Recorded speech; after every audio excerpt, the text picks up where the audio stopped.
नमस्कार. आजच्या या सादरीकरणात आपण एका अत्यंत महत्त्वाच्या पण बहुधा दुर्लक्षित अशा तांत्रिक विषयावर चर्चा करणार आहोत आणि तो विषय म्हणजे ट्यूब बेंडर्स.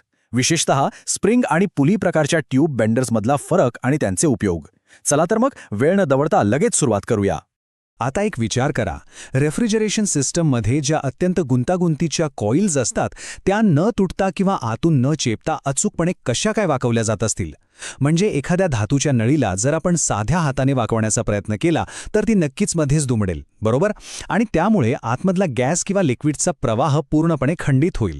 कोणत्याही यंत्रणेत असा प्रवाह अखंड राहणं गरजेचं असतं आणि याच कळीच्या समस्येवर मात करण्यासाठी काही अतिशय खास तांत्रिक साधने वापरली जातात. तर हे ट्यूब बेंडिंग नेमके महत्त्वाचे का आहे? याची व्याप्ती खरं तर खूप मोठी आहे. ही फक्त एका छोट्या दुरुस्तीची गोष्ट नाहीये. Refrigeration system, air conditioning units आणि विशेषतः इव्हॅपोरेटर कॉइल्स बनवण्याच्या प्रक्रियेत या बेंडिंगला अनन्यसाधारण महत्त्व आहे. इव्हॅपोरेटर कॉइलमध्ये उष्णता शोषून घेण्याची महत्त्वाची प्रक्रिया घडत असते आणि विचार करा, त्यासाठी एका अत्यंत छोट्या जागेत जास्तीत जास्त लांबीची नळी सापासारखी गुंडाळून बसवावी लागते. जर ही नळी अगदी परफेक्ट वाकवली गेली नाही तर कूलिंगची संपूर्ण प्रक्रियाच कुचकामी ठरेल. आणि इथेच ट्यूब बेंडर हे विशेष साधन कामाला येते. थोडक्यात सांगायचं तर ट्यूब बेंडर हे एक असं टूल आहे ज्याच्या मदतीने रेफ्रिजरेशन सिस्टीममधील नळ्यांना एका विशिष्ट कोनात वळून वेगवेगळ्या लाईन्स किंवा मार्ग तयार केले जातात. गॅस किंवा लिक्विडचा प्रवाह यंत्रणेत अगदी योग्य ठिकाणी पोचवण्यासाठी या वेगवेगळ्या लाईन्सची रचना लागतेच. हे टूल नसेल ना तर अशा सिस्टीमची जोडणी करणं जवळजवळ अशक्यच होऊन बसेल.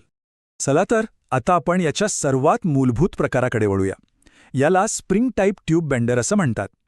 हे अतिशय उच्च प्रतीच्या भक्कम स्टीलच्या वायरपासून बनवलेलं असतं. दिसायला अगदी साधंसुधं, कोणत्याही क्लिष्ट यंत्रासारखं अजिबात दिसत नाही, पण धातूच्या नळीला अत्यंत सुरक्षितपणे वाकवण्याचं महत्त्वाचं काम हे टूल अगदी लीला पार पाडतं. आता या साध्या दिसणाऱ्या साधनामागचं खरं विज्ञान समजून घेऊया. ह्या स्प्रिंगचा जो आतील व्यास म्हणजे इनर डायमीटर असतो ना, तो बरोबर त्या ट्यूबच्या बाहेरील व्यासाइतकाच अचूक बनवलेला असतो. म्हणजे जेव्हा आपण नळी या स्प्रिंगमध्ये टाकतो तेव्हा ती अगदी फिट बसते. यामुळे एक प्रकारे नळीला बाहेरून एक भक्कम आधार मिळतो आणि जेव्हा आपण बेंड करण्यासाठी ताकद लावतो तेव्हा या घट्ट आवरणामुळे नळीचा मूळ आकार अजिबात बिघडत नाही. ती दबली न जाता अगदी सुरळीतपणे वागते. आहे की नाही एकदम साधी पण कल्पक आयडिया? हे प्रत्यक्ष काम कसं करतं ते पाहूया. याची कार्यपद्धती फक्त 3 सोप्या टप्प्यांत आहे. सगळ्यात आधी नळीच्या ज्या भागाला वाकवायचं आहे तिथे हे स्प्रिंग बेंडर व्यवस्थित बसवायचं. मग नळी आणि स्प्रिंग या दोघांना मिळून हाताने आवश्यक त्या अँगलमध्ये बेंड करायचं. आणि आता येतो यातला सर्वात ट्रिकी भाग. नळी वाकवून झाल्यानंतर स्प्रिंग तिच्यावर घट्ट बसलेली असते. ती अशीच ओढून बाहेर येत नाही. त्यासाठी स्प्रिंगला उलट्या दिशेने म्हणजे रिव्हर्स डिरेक्शनमध्ये फिरवावं लागतं. असं केल्यावर स्प्रिंग थोडी ढिली होते आणि नळीवरून सहज बाहेर काढता येते. हा तांत्रिक मुद्दा काम करताना नेहमी लक्षात ठेवावाच लागतो. स्प्रिंग टाईप नंतर आता आपण एका जराशा प्रगत साधनाकडे वळूया. हे आहे पुली टाईप ट्यूब बेंडर. याला बऱ्याचदा मेकॅनिकल ट्यूब बेंडर किंवा लिव्हर प्रकार म्हणूनही ओळखलं जातं. मगाशी पाहिलेल्या स्प्रिंग प्रकाराच्या तुलनेत हे एक परिपूर्ण आणि आधुनिक यंत्र आहे.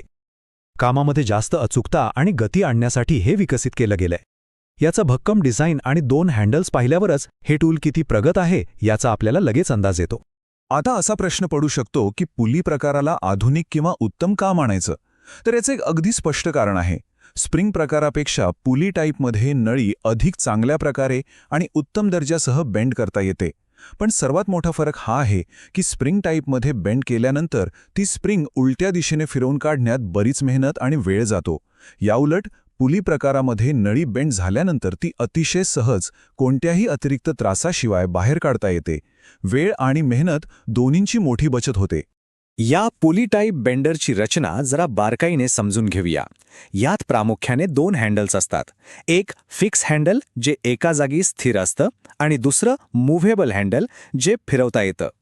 या साधनात एक पुली असते ज्याच्या पृष्ठभागावर 0 ते 180 अंशापर्यंत एकदम स्पष्ट मार्किंग केलेलं असतं. मध्यभागी असलेल्या बोल्टच्या आधारे हा मूव्हेबल हँडल जोडलेला असतो. हे मार्किंग अतिशय कामाचं असतं कारण काम करताना नळी नेमकी किती अंश वाकवली गेली आहे हे यावरून अगदी डोळ्यांसमोर स्पष्ट दिसतं. आता हे कसं वापरतात ते समजून घेऊ. ही प्रक्रिया अतिशय सोपी आणि सुरळीत आहे. सगळ्यात आधी नळीला पुलीच्या खाचेमध्ये व्यवस्थित बसवायचं. नळी वाकवताना ती हलू नये म्हणून तिला एकाच ठिकाणी स्थिर ठेवण्यासाठी त्या फिक्स्ड हँडलचा भक्कम आधार घ्यायचा आणि त्यानंतर जो मूव्हेबल हँडल आहे तो गरजेनुसार त्या मार्किंगवर गोलाकार फिरवायचा. असं केल्यामुळे नळीला पाहिजे तसा अत्यंत अचूक आणि गुळगुळीत बँड मिळतो. अगदी कमीत कमी श्रमात आणि उच्च अचूकतेने हे काम पार पडतं.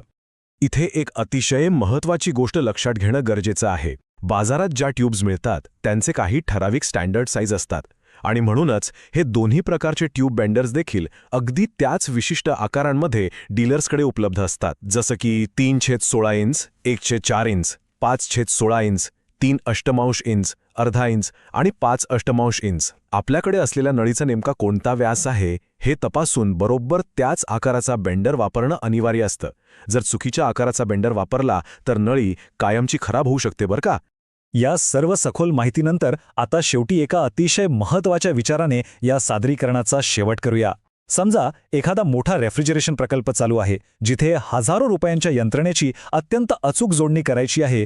तिथे उच्च अचूकता देणारा पुली बेंडर निवडणं साहजिकच योग्य ठरेल. पण एखाद्या छोट्याशा जलद दुरुस्तीच्या कामासाठी जिथे जागेचीही अडचण असू शकते, तिथे साधा आणि हाताळायला सोप्पा असा स्प्रिंग बेंडर जास्त उपयोगी पडणार नाही का? साधन कोणतंही असो, त्यामागचं तांत्रिक ज्ञान आणि योग्य टूलची योग्य वेळी केलेली निवड हाच कोणत्याही यशस्वी यांत्रिक कामाचा खरा पाया आहे. या माहितीतून ट्यूब बेंडिंगची ही तांत्रिक संकल्पना नक्कीच स्पष्ट झाली असेल अशी आशा आहे. यावर नक्की विचार करा. धन्यवाद.